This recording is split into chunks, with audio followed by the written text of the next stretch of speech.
महोदय, मुझे आशा है कि माननीय सदस्य यह समझेंगे कि हाल के वर्षों में कुछ अंश तक मूल्य वृद्धि का कारण हमारे किसानों की यह चिंता थी कि उनके उत्पादनों का समुचित मूल्य मिले, परंतु यह महत्वपूर्ण है कि इस क्रम में छोटे किसानों, भूमिहीन श्रमिकों और भूमि के आधार पर आजीविका चलाने वाले ऐसे अन्य गरीब लोगों के हितों की हानि न हो जिनके पास बिक्री के लिए अतिरिक्त उत्पादन नहीं होता।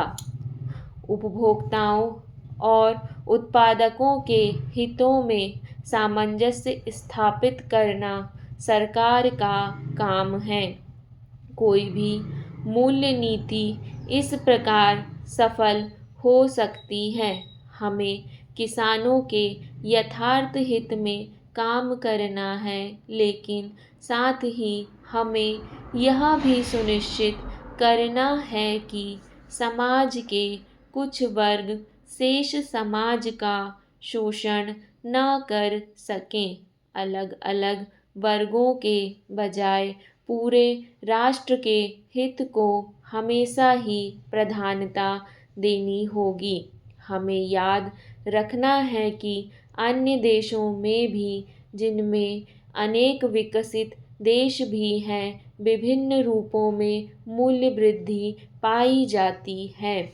निसंदेह हमारे लिए यह अधिक कष्टकर है, क्योंकि हमारे यहाँ बहुसंख्यक लोगों का जीवन स्तर नीचा है, लेकिन विकासशील अर्थव्यवस्थाओं में मूल्यों पर कुछ दबाव प्रायः अवश्यंभावी है। हमें इस तथ्य को स्वीकारना होगा कि भारत जैसे विकासशील देश में अपने पूंजी निवेश की गति को तीव्र बनाना है। हम मुनाफे के बजट और पूंजी निवेश का स्तर न्यून रखने के उपायों की दो प्रकार अपस्फीतिकारी नीति नहीं अपना सकते। इसलिए एक ऐसी योजना को कार्यान्वित करते हुए जो हमारे साधनों के संदर्भ में बहुत बड़ी है, लेकिन इतनी बड़ी भी नहीं कि हमारी जनता की सभी आवश्यकताओं को पूरा कर सके, यह अनिवार्य हो जाता है कि मूल्यों में कुछ वृद्धि हो। इसलिए मैं माननीय सदस्यों से आग्रह करूंगी कि वे इस प्रश्न को बहुत ज़्यादा राजनैतिक रूप ना दें। आम चुनावों से ठीक पूर्व की अवधि में औद्योगिक लाइसेंस देने के एक अन्य मामले को लेकर आलोचना की गई। इस पर रखे गए एक विशिष्ट प्रश्न का जवाब मेरे सहयोगी औद्योगिक विकास मंत्री ने पहले ही दे दिया है।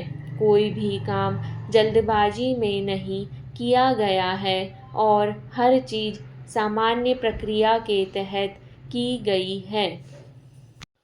और यह बात मुझे आश्चर्यजनक नहीं लगती कि हम पर एक ओर तो यह आरोप लगाया गया कि उक्त अवधि में सामान्य रूप से स्वीकृत लाइसेंसों को रोका नहीं गया और हमने उन्हें जारी करने में विलंब किया। महोदय, चुनाव के दौरान भी जब मैं बम्बई में थी, यह शिकायत की गई कि देश की अर्थव्यवस्था गड़बड़ा रही है, क्योंकि सरकार काफ़ी तेज़ी से लाइसेंस जारी नहीं कर रही है। इसलिए स्पष्टतः यह शिकायत तथाकथित विशाल गठबंधन द्वारा चुनाव से पहले, उसके दौरान और उसके बाद के समय में हमें बदनाम करने के अभियान का अंश थी।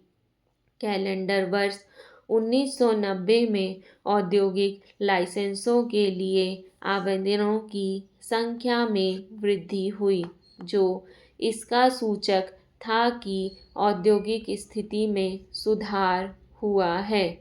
ऐसा होना ही चाहिए था।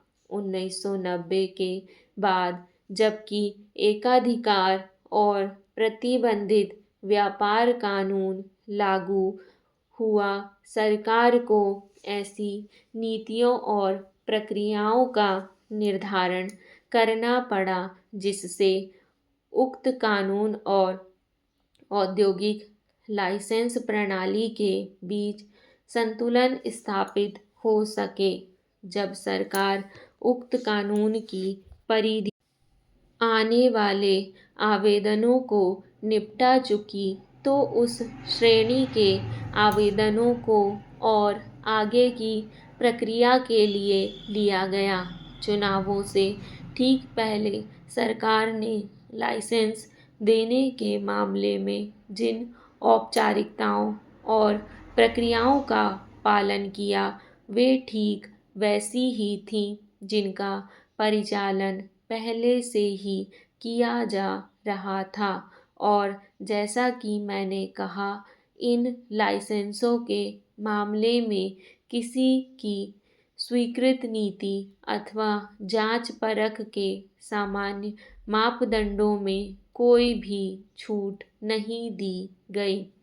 अन्य संशोधनों के अंतर्गत शेष बैंकों, विदेशी व्यापार और बड़े तथा बुनियादी उद्योगों आदि के राष्ट्रीयकरण की जरूरत पर जोर दिया गया है।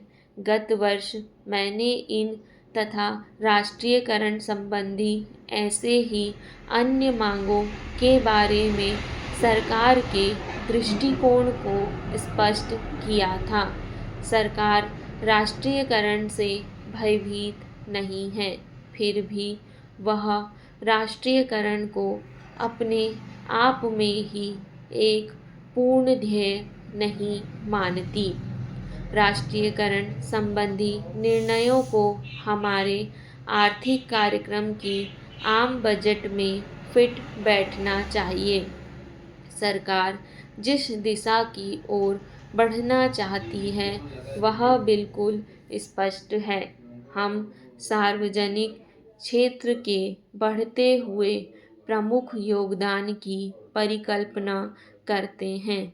हम चाहते हैं कि सार्वजनिक क्षेत्र पूंजी निवेश की गति और दिशा का नियंत्रण करे और उसे प्रभावित करे। हमारे उपलब्ध साधनों का सर्वोत्तम ढंग से उपयोग किया जाना चाहिए। किसी उद्योग या कार्यक्षेत्र के राष्ट्रीयकरण को इन दो कसौटियों पर कसना होगा। प्रथम, क्या वह सार्वजनिक क्षेत्र द्वारा अर्थव्यवस्था में प्रमुख या केंद्रीय स्थान प्राप्त करने के लिए जरूरी है, सामाजिक उद्देश्यों की पूर्ति में सहायता मिलती है।